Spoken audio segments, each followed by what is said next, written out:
کہتے ہیں سورہ یونس پڑھیے, سورہ یونس سورت نمبر 10 کی آیت نمبر 58 کیا ہے بھائی اس میں؟ کہتے ہیں دیکھو اللہ تعالیٰ کہتا ہے قل بفضل اللہ وبرحمتہ فبذلک فلیفرحوا هو خیر مما یجمعون. ترجمہ, اے نبی آپ کہہ دیجئے کہ اللہ کے فضل اور اس کی رحمت پر ان لوگوں کو یعنی مومنوں کو خوش ہو جانا چاہیے, یہ تو اسے بہت بہتر ہے جو یہ لوگ جمع کر رہے ہیں. تو میرے بھائی میلاد کا کوئی لفظ آیا اس میں؟ نہیں نا. دلیل کیسے ہے اس میں میلاد کی؟ کہتے ہیں دلیل ایسے ہے, اللہ کہہ رہا ہے اللہ کے فضل اور اس کی رحمت پہ خوش ہونا چاہیے. تو نبی صلی اللہ علیہ وسلم کی پیدائش سے بڑھ کر اللہ کا فضل اور اللہ کی رحمت کوئی ہو سکتی ہے؟ سارے مسلمان کہتے ہیں نہیں. تو کہتے ہیں جب اللہ کا فضل اور اس کی سب سے بڑی رحمت نبی کی پیدائش ہے, نبی ہمیں ملے, تو آخر ہمیں کیوں نہیں خوش ہونا چاہیے؟ تو بھائی ضرور خوش ہونا چاہیے. کیسے؟ اسی انداز میں.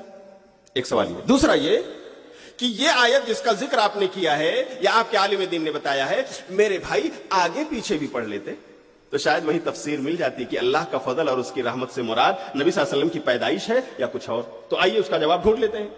ہم اس بھائی سے کہتے ہیں کہ سورہ یونس کی 58 نمبر آیت سے پہلے 57 نمبر کی آیت پڑھ لو, اسی میں اس کا جواب ہے. دیر از دا آنسر. کیا جواب ہے؟ دیکھیے اللہ تعالیٰ کہتا ہے یا ایھا الناس قد جاءتکم موعظۃ من ربکم وشفاء لما فی الصدور وہدی ورحمۃ للمؤمنین قل بفضل اللہ وبرحمتہ فبذلک فلیفرحوا هو خیر مما یجمعون. یہ دونوں آیت کا سیکوینس ہے, پہلے 57 پھر 58. تو 58 تو بتا دیا 58 نمبر کی آیت عالم صاحب نے, 57 نمبر کی آیت کیوں نہیں پڑھے آپ؟ اس میں کیا ہے مولانا؟ سنو اس میں کیا ہے, اسی کا جواب. اللہ کہتا ہے یا ایھا الناس, اے لوگو, قد جاءتکم موعظۃ من ربکم, یقیناً آ چکی ہے تمہارے پاس تمہارے رب کی طرف سے نصیحت والی بات, یعنی قرآن. نصیحت والی بات کیا ہے میرے بھائیو؟ قرآن. کیا ہے بات؟ قرآن ہے, اللہ کا کلام ہے نا. وشفاء لما فی الصدور, اور وہ جس میں شفا ہے سینے کی بیماریوں کے لیے. وہدی ورحمۃ للمؤمنین, اور جو سراپا ہدایت ہے اور مہربانی ہے مومنوں کے لیے اللہ کی طرف سے. تو اللہ نے اس میں مہربانی اور رحمت بتایا کس کو؟ قرآن کو. کس کو بتایا بھائیو؟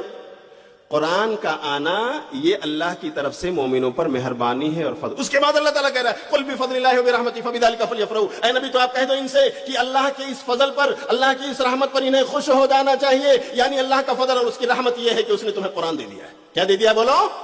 تو یہ قرآن کے اوپر خوش ہونے کی بات ہے, اس میں پیارے نبی صلی اللہ علیہ وسلم کا تو ذکر ہی نہیں ہے. ہاں قرآن ان کے اوپر اترا ہے, یہ بات ضرور ہے. لیکن چلو تھوڑی دیر کے لیے ہم مان لیتے ہیں کہ جو آپ کہہ رہے ہو کہ خوش ہونا چاہیے, تو بھلا بتاؤ کیا یہ قرآن آپ پہ اترا کہ پیارے نبی صلی اللہ علیہ وسلم پر؟ کس پہ اترا بھائیو؟ تو پیارے نبی صلی اللہ علیہ وسلم کے زمانے میں ابو بکر و عمر عثمان و علی اسی طرح خوش ہوئے تھے جیسا آپ ہو رہے ہو, اسی طرح جلوس نکال رہے تھے جیسا آپ میرے بھائیو نکال رہے ہو, اسی طرح یہ لائٹنگ اور یہ تمام چیزیں قمقمے اور وغیرہ وغیرہ جو خرچ کر رہے ہو میرے بھائیو پیارے نبی کی پیدائش پر ایسے ہی صحابہ نے بھی کیا تھا. کیا نبی نے ایسا کچھ سمجھایا ہے؟ اس کا مطلب یہ ہوا کہ قرآن جس کے اوپر اترا انہیں سمجھ میں نہیں آیا کہ اس کے اندر میلاد کی دلیل, اور قرآن سمجھانے والے محمد رسول اللہ صلی اللہ علیہ وسلم اس کے مفسر اعظم ہیں, انہوں نے اپنے صحابہ کو نہیں سمجھایا کہ اس میں میرے میلاد کا ذکر ہے اور مناؤ. نعوذ باللہ, نہ نبی کو یہ بات سمجھ میں آئی, نہ نبی کے پیارے صحابہ کو یہ بات سمجھ میں آئی, اور آج 14 صدیوں کے بعد ہم اور آپ عالم دین بھر کے کہتے ہیں کہ دیکھو اس میں میلاد کی